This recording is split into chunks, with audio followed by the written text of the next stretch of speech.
Welcome to the deep dive. Today, we're diving into some excerpts from spiritual coach Anne Meyer's work. Okay. And let me tell you, she's got some interesting ideas about the Bible's creation story. Interesting. Buckle up, because we're talking multiple gods, Lucifer as a co-creator, and a completely different take on the Garden of Eden.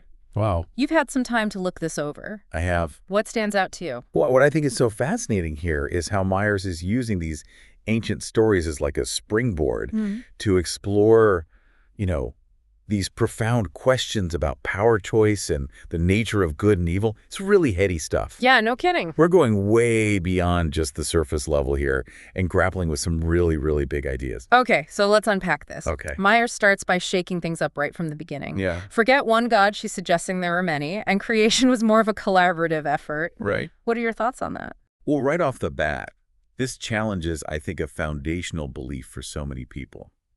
By introducing this concept of multiple gods, it's like Myers sets the stage for a much more complex, I would say, nuanced understanding of the divine. It's not just about this single all-powerful being anymore, but rather, maybe it's a community, perhaps even like a family, with its own internal dynamics and disagreements. Okay, so we're talking about like a dysfunctional family reunion creating the universe. There you go. And she specifically calls out Lucifer as not just any co-creator, Right, but God's brother and equal. Yeah. That's a game changer in terms of how we typically view their relationship. Absolutely. This isn't the, that sort of classic good versus evil kind of dichotomy anymore.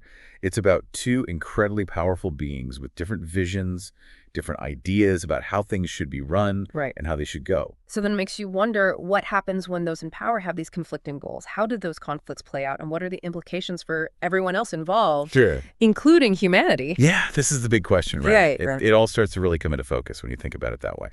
Speaking of conflicting goals, Myers throws that whole 7-day creation story right out the window. Out the window. Instead of a week, we're talking about multiple eras of trial and error. It's like creation was this ongoing experiment. Yeah, exactly. And, within these areas that she talks about, we see hints of previous worlds' extinct creatures like dinosaurs. Okay. It suggests that creation wasn't, just this like one and done deal, but an ongoing process of refinement, maybe even with a few cosmic do-overs along the way. So God and Lucifer were like workshopping the universe. Right. Interesting. And it makes you think, what does that say about the nature of perfection, of getting things right? These are questions that philosophers and theologians have grappled with for centuries. And Myers adds, I think, a really fascinating layer to the conversation. Okay, so eventually we get to humans. But even then, Myers' take on God's and Lucifer's roles in our creation is intriguing. God shapes the body. Lucifer crafts the mind and emotions. What do you make of that division of labor? I mean, this is where things get really, really interesting. By separating the physical form from the capacity for thought and emotion, Myers seems to be hinting at this fundamental duality within human nature. On one hand, we have our physical needs, our primal instincts. But on the other hand, we have this incredible capacity for reason, for love, for creativity, but also for things like greed and jealousy and violence. Right. Begs the question, are these two aspects of ourselves inherently at odds with each other? And that question leads us to one of the most crucial elements in Myers' interpretation, this concept of free will. Oh, yeah. Not just free will in the abstract sense, but Myers suggests that this capacity for choice, for independent thought, was something that God intentionally limited in humans. Imagine that being capable of so much more, but having those capabilities kept in check. It's like we're just scratching the surface of our potential. Exactly. With a metaphorical governor on our abilities. Okay, so God wants obedient worshipers, content in their paradise, but Lucifer, he's got other ideas. He's going to stir the pot. He's all about empowering humans, giving them the knowledge and the freedom to choose their own path, even if it means making mistakes. Talk about a recipe for conflict. Oh, yeah. This is where the drama really starts. Right. This is the ultimate clash of values. And this conflict comes to a head in the Garden of Eden. Of course. Now, forget about that apple and serpent business, because Myers' version of the Adam and Eve story is anything but typical. Yeah, it's definitely not Sunday school material. This isn't about disobeying God. It's about making a choice that will forever alter the course of human history. A choice with cosmic consequences. And the choice Eve makes, that decision to embrace knowledge and free will, it doesn't just cause a little ripple in the cosmos. Right. It ignites a full-blown war in heaven. A war in heaven. Angels choosing sides, battling it out over the fate of humanity. What's your take on that? Was this an inevitable clash? Oh. Absolutely. This was just like a disagreement, Yeah. This is a fundamental clash of ideologies. Right. On one side, you have this desire for order, for control, for beings who exist within a defined set of boundaries. Right. And on the other side, there's this impulse toward growth, toward exploration, toward the unknown, even if it leads to chaos. It's a tension that has honestly played out throughout human history in countless forms.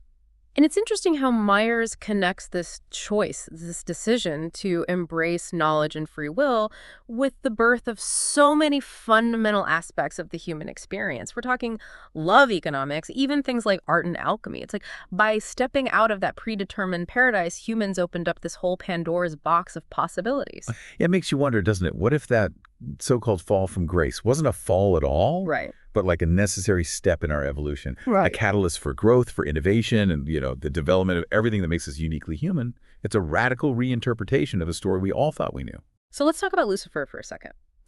He goes from being this almost cartoonishly evil figure to a much more complex character in Myers' version. He's a champion of free will, a bringer of knowledge, almost like a Prometheus figure in Greek mythology. Right. What do you make of that shift?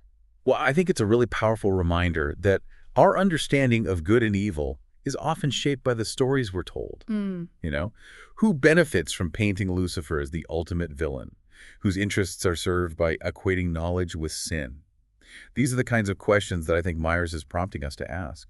And it makes you think about the role of knowledge itself. In the traditional story, it's dangerous, something to be feared. But Myers seems to be suggesting that knowledge, even with its potential for misuse, is essential for growth. Yeah, knowledge is power, right? Right. And power can be used for both good and bad. That's the double-edged sword of free will. I think Myers is suggesting that true enlightenment comes from embracing both the light and shadow sides of knowledge, from wrestling with those really difficult questions and making our own choices, even if they lead to unintended consequences. We've talked about God and Lucifer, but what about Eve's role in all of this? She's often portrayed as, easily tempted, weak-willed. But Myers seems to paint a different picture, doesn't she? Absolutely.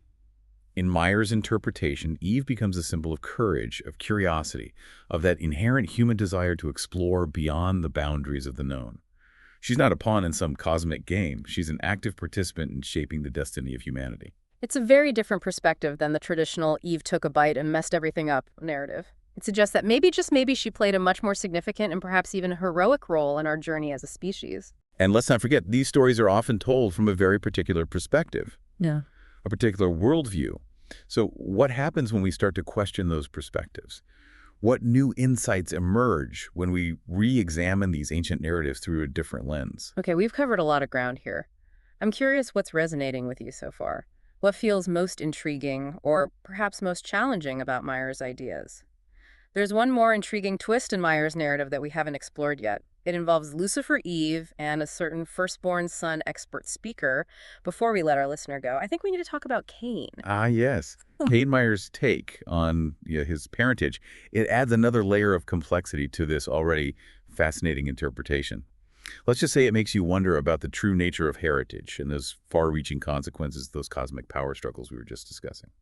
She's suggesting Lucifer is Cain's father. That's a bold claim even for Myers. It is. What kind of implications does that have in her version of the story? Well, it's not just about bloodlines, is it? By introducing this idea, Myers connects Cain directly to that lineage of free will, of knowledge beyond the garden's boundaries. Remember how God wanted obedience, while Lucifer encouraged independent thought? Right. So Cain's very existence becomes like a symbol of that ongoing conflict. So by fathering Cain, Lucifer introduces a new dynamic into human history, one that challenges God's authority and carries the potential for both great good and great evil. Exactly. And it reminds us that choices have consequences, and those consequences can ripple through generations. It also, I think, prompts us to examine our own assumptions about good and evil. Are those qualities predetermined, or are they shaped by circumstance, by the choices we make? Right.